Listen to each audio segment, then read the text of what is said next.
Sandiwara Radio ini masih Anda dengarkan di channel YouTube Satria Collection.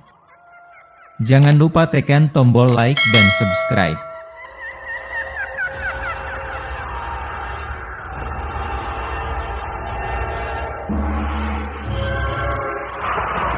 Denhas Adiaswara dengan bangga mempersembahkan serial Sandiwara Radio Misteri Mak Rompang. Misteri Mak Rompang. Misteri Mak Rompang.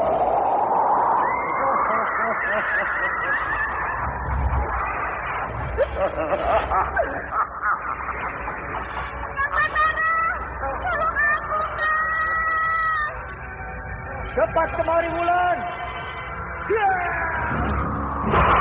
Mak Rompang. Kisah bangkitnya kembali setiap 200 tahun. Seorang anak manusia yang dapat berganti wajah dan wujud. Terkadang menjadi seorang gadis cantik teramat cantik. Terkadang menjadi seorang nenek tua renta buruk rupa yang selalu menimbulkan prahara dan malapetaka mengerikan bagi umat manusia.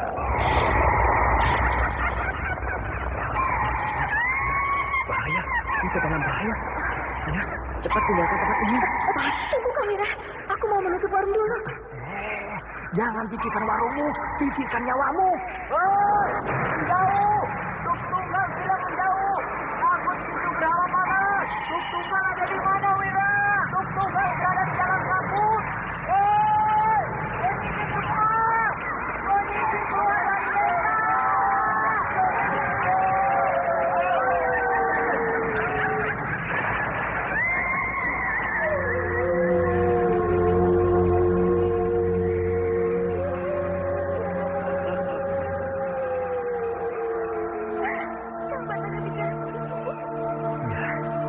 Karena saya mencintaimu, Wulandari.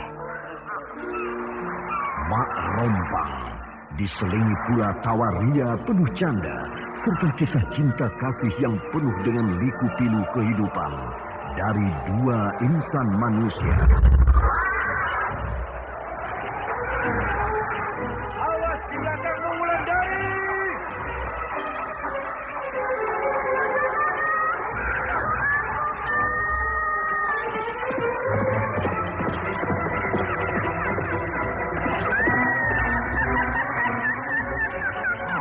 Celaka, Wulandari dibawa lari Mak Rompang.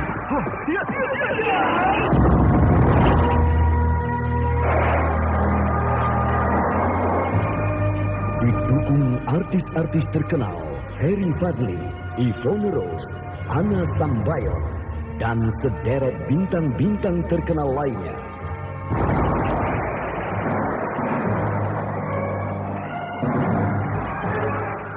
Ikutilah episode keempat, Rembulan Telaga Sore. Rembulan Telaga Sore. Dia memang gadis yang bisa memberi kekuatan pada aku. Marilah kau mendekat ke tepi ranjangku ini. Tidak, aku tidak mau. Bukan mengerikan. Marilah aku.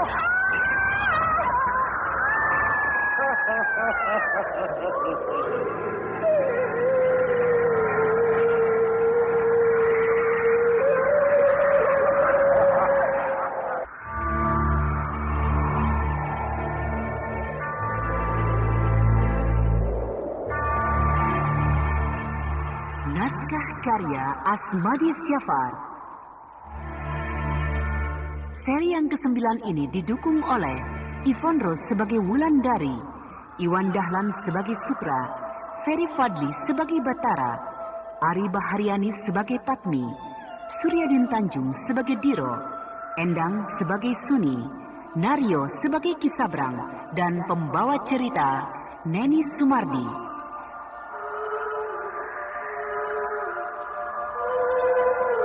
Teknik dan montase Indra Mahendra dengan sutradara Denny Denhas.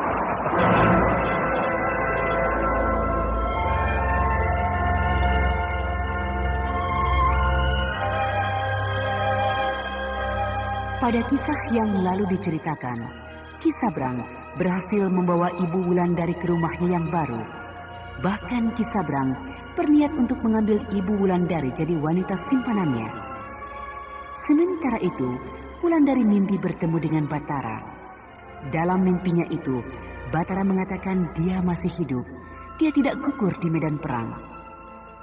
Wulandari sangat terpengaruh dengan mimpinya, sehingga Wulandari ingin sekali kembali ke kampung halamannya untuk membuktikan kebenaran mimpi yang tampaknya memberikan sedikit harapan tentang kekasihnya.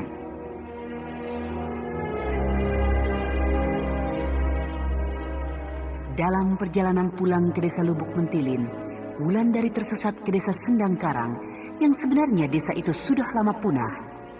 Di desa itu, Wulandari bertemu dengan Ki Sukra yang kini menjelma menjadi seorang pemuda yang gagah. Wulandari dalam bahaya, tapi gadis itu belum menyadari bahaya yang mengancam keselamatan dirinya.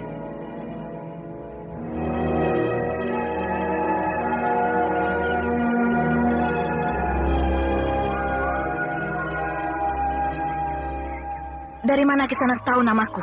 Dari tukang warung tempat Kisanak minum air kelapa kemarin. Betul kan nama Kisanak Wulandari? Ya, namaku Wulandari. Dan dengan siapa aku berhadapan sekarang ini? Aku bernama Sukra.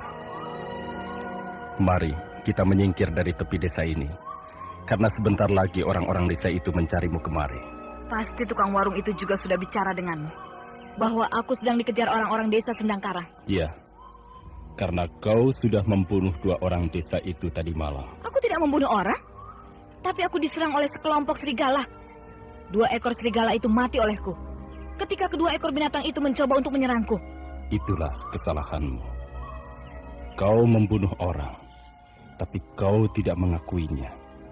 Bahkan kau menghina mereka, karena kau menganggap mereka hanya sekelompok serigala. Tapi aku benar-benar membunuh 2 ekor serigala, bukan membunuh 2 manusia. Itulah kesalahanmu. Kenapa kau selalu mengatakan itu kesalahanku? Jangan marah dulu. Jangan marah. Siapa yang tidak marah? Kalau kau juga sama dengan mereka, menuduhku membunuh orang. Padahal selama hidupku, aku belum pernah membunuh orang. Sudahlah. Mari kita menyingkir dari sini. Sebentar lagi mereka pasti akan sampai kemari. Lalu mereka akan menghukummu. Bahkan mungkin mereka akan membunuhmu pula. Baik. Tunggu dulu. Kenapa, Wulan? Kisanak mau kemana? Namaku Sukra. Ya, aku sudah tahu namamu. Yang aku tanya, kau mau kemana? Aku tidak tahu harus... Ketidaksetujuan. Bukan lebih baik. Karena kalau ada menghadapinya berdua. Aku bisa menghadapi, tidak perlu bantuan orang. Tetapi kalau... Jaga diriku sendiri. Baiklah. Aku tahu bahwa kau memang bisa menjaga dirimu sendiri. Dari caramu berpakaian sudah terlihat bahwa kau bukanlah gadis biasa, tapi gadis yang sudah mendapat tempaan dari seseorang yang sakti. Nah, sampai ketemu lagi. Ya!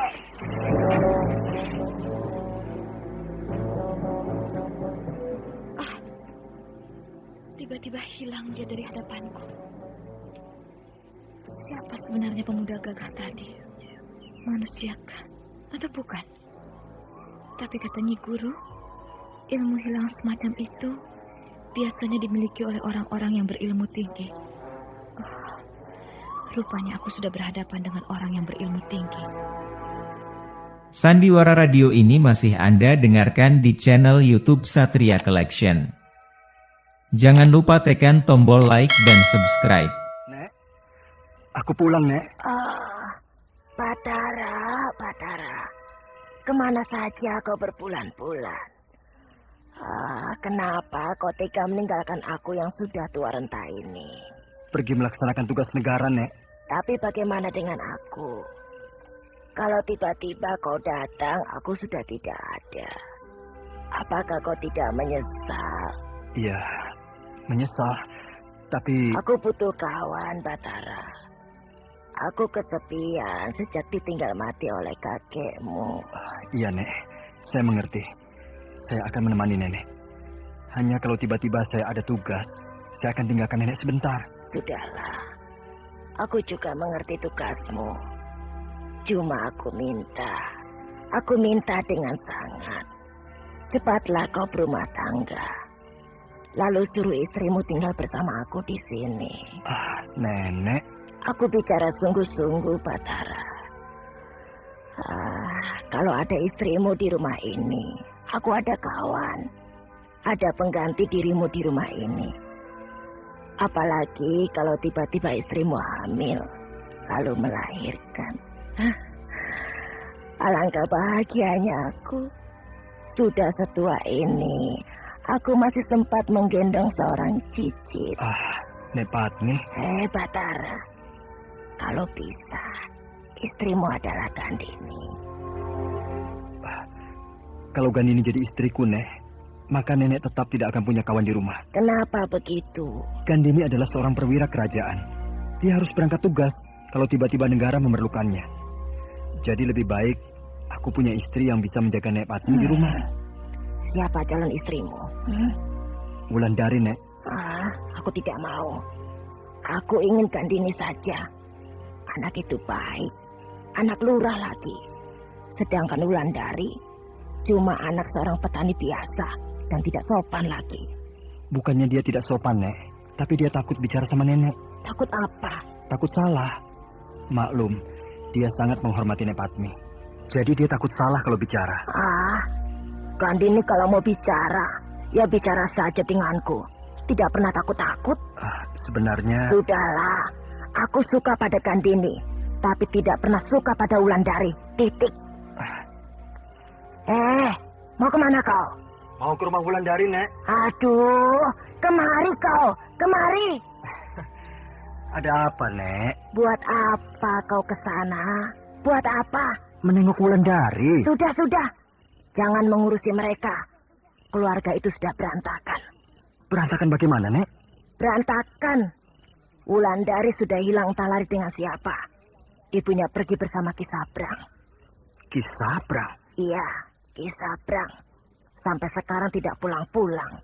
Sedangkan bapaknya kini terbaring sakit di rumahnya. Kasihan. Mau kemana lagi? Mau melihat Bapak Wulandari yang sakit, Nek.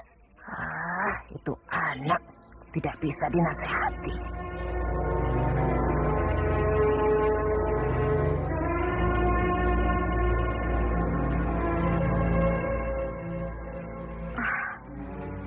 Akhirnya sampai juga aku ke kampung halamanku ini.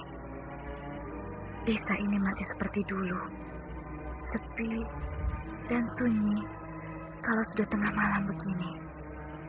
Tapi aku suka pada desaku ini. Apalagi kalau terang bulan seperti ini. Daun-daun kayu berwarna perak keemasan disinari cahaya bulan. Itu rumah Marsiti. Dulu ketika aku kecil, aku sering main di halaman rumah itu dengan Marsiti, dengan Yati, dengan Naning, dan masa kecil. 3 rumah lagi, aku akan sampai di rumahku. Tapi perasaanku tidak enak. Wulan! Seperti ada yang memanggil namaku. Kau terkejut? Kau... Ya, aku suka. Ternyata kita bisa bertemu lagi di sini, di desa ini. Pasti kau mengikuti aku selama ini. Tidak, Wulan. Aku berjalan kemana kakiku membawa diri ini. Dan ternyata malam ini, aku sampai di Lubuk Mentilin ini. Baiklah, kita berpisah di sini. Mau kemana kau, Wulan? Pulang ke rumahku. Silakan. Aku akan meneruskan perjalananku. Kenapa laki-laki bernama Sukra itu selalu berjumpa denganku? Apa maksudnya? Ataukah perjumpaan itu hanya kebetulan saja? Aku harus perhatikan dia. Mungkin saja dia bilang padaku bahwa dia akan meneruskan perjalanannya. Tapi dia balik kemari dan mengikuti aku. Dia tidak ada. Padahal dia tadi berjalan ke sana. Masa cepat betul jalannya? Masa cepat betul hilangnya? Yang ada hanya seekor serigala melintasi jalan itu. tidak peduli. Aku tidak perlu memikirkan dia. Aku harus sampai cepat di rumahku.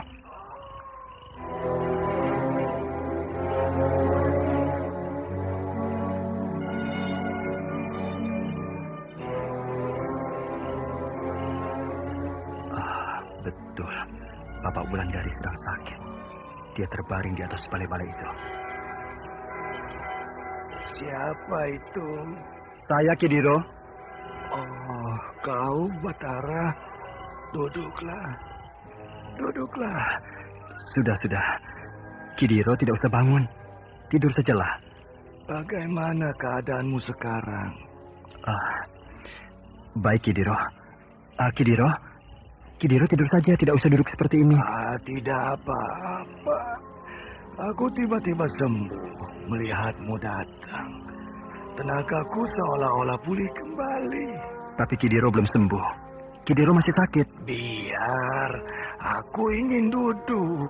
Aku ingin bebas bicara padamu. Jadi betul aku berhadapan dengan kau, Batara. Kenapa begitu, Kidiro? Semua orang di desa ini tahu bahwa kau gugur di medan perang. Tapi tidak sangka aku sekarang bisa berhadapan denganmu. Yang gugur itu bukan saya, Kidiro, tapi Purnala. Oh, Purnala. Purnala yang gugur? Iya, Purnala. Oh. Jadi mungkin yang menyampaikan berita itu yang salah. Iya, juga tidak begitu percaya ketika kau dikabarkan gugur. Kala itu pertempuran memang sangat ganas. Tapi berkat lindungan yang Maha Agung, saya selamat dari ancaman maut. Iya, tapi desa kita makin hari makin muram. Semua menjadi berantakan. Kita orang-orang kecil ini tidak tahu lagi siapa sebenarnya yang menjadi lurah di desa ini.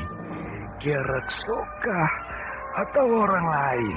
Kalau Ki Lurah ikut berperang bersama kami, maka yang akan menjalankan tugas sehari-hari adalah Wista, wakil Ki Lurah. Iya. Memang begitu peraturan yang sebenarnya. Tapi kenyataannya selama ini bukan begitu. Bukan begitu bagaimana? Bukan. Yang mengatur urusan Ki Lurah bukan Ki Wista, tapi Ki Sabrang. Sabrang. Laki-laki dia. Laki-laki ini harus aku hancurkan kalau bertemu denganku. Di mana Ki Sabrang itu sekarang, Kidiro? Apakah ada di kelurahan? Aku tidak tahu, Batara.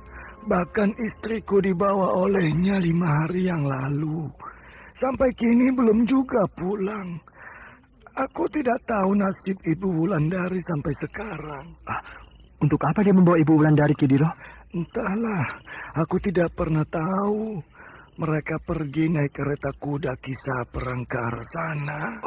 Bahaya. Ibu Wulandari dalam bahaya. Biar saya susul, Kidiro. Percuma, Batara, percuma. Kau tidak akan bisa menemui mereka. Kenapa, Kidiro? Kalau dia sudah pergi dari hadapan kita, sulit untuk mencarinya. Dia bagaikan tikus. Akan saya cari di seluruh lubang tikus, Kidiro. Dia tidak akan saya biarkan lolos dari negeri ini. Sudah keterlaluan laki-laki busuk itu. Dia pikir kampung ini miliknya. Dia pikir seluruh penduduk kampung ini budaknya. Sehingga seenaknya saja dia memperlakukan orang di sini. Aku melihat segumpal asap di kejauhan. Asap yang berwarna keperakan terkena cahaya bulan. Aneh. Asap itu seperti dikendalikan oleh tenaga gaib. Asap itu bergerak bagai punya mata. Asap itu seolah-olah mulai melihat kehadiranku di sini. Asap itu berhenti. Aku yakin asap itu bukan asap biasa dan juga bukan kabut. Baik, akan aku coba menghancurkan asap itu dengan ilmu yang telah diajarkan oleh Ki Mujur. Ilmu pembuka jalan.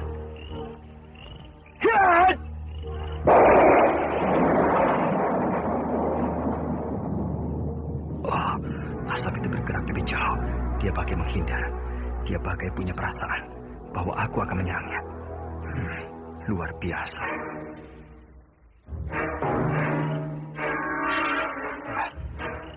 jadi begini? Nah, panah ini jatuh persis di depan pedebakan. Berarti panah ini sudah selesai menjalankan tugasnya, Ki Sabrang. Dia sudah berhasil membunuh suamiku. Kalau dia sudah berhasil membunuh suamimu, maka mata panah ini pasti ada darahnya. Tapi ini tidak. Dia kembali seolah-olah diusir orang. Dia tidak kembali menancap di pedupaan ini. Dia jatuh di depan pedupaan ini, seolah-olah dilemparkan orang. Apakah Ki Sabrang sudah pernah mempergunakan panah ini sebelumnya? Baru kali ini. Panah ini diberi oleh seorang yang bernama Ki Sukra. Panah ini bernama Panah Halimun. Dia berada di dalam asap. Tapi sudahlah, walau suamimu belum mati pun, kau sudah berhak jadi istriku. Jangan, Ki Sabrang. Aku mau jadi istri Ki Sabrang bila suamiku benar-benar sudah mati, sehingga aku merasa tidak dikejar-kejar bahaya. Dia tidak akan membunuhmu.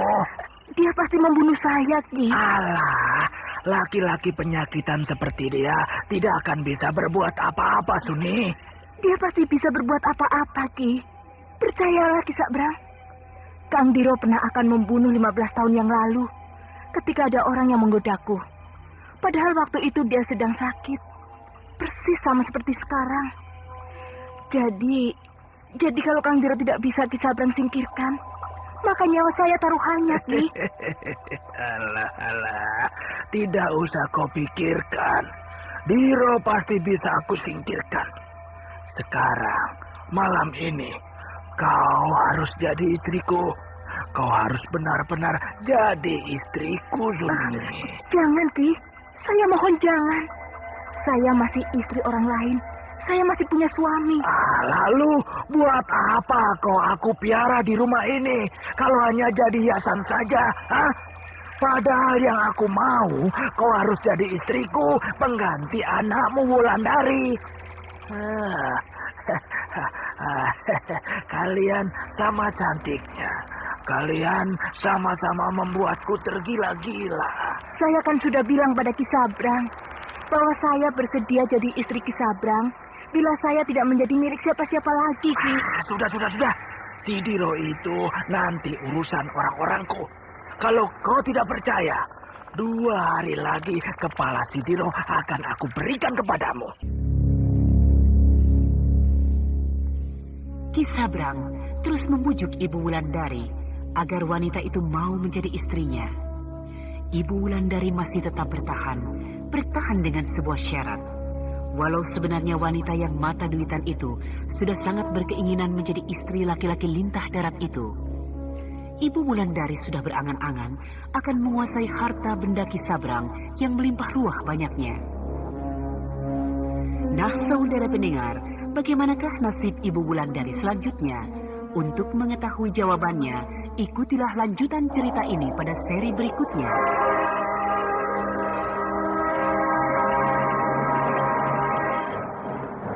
Demikianlah tadi serial Sandiwara Radio Misteri Mak Rompang episode keempat, Rembulan Telaga Sore, dipersembahkan oleh Denhas Adyasmara. Terima kasih atas perhatian Anda. Sampai jumpa.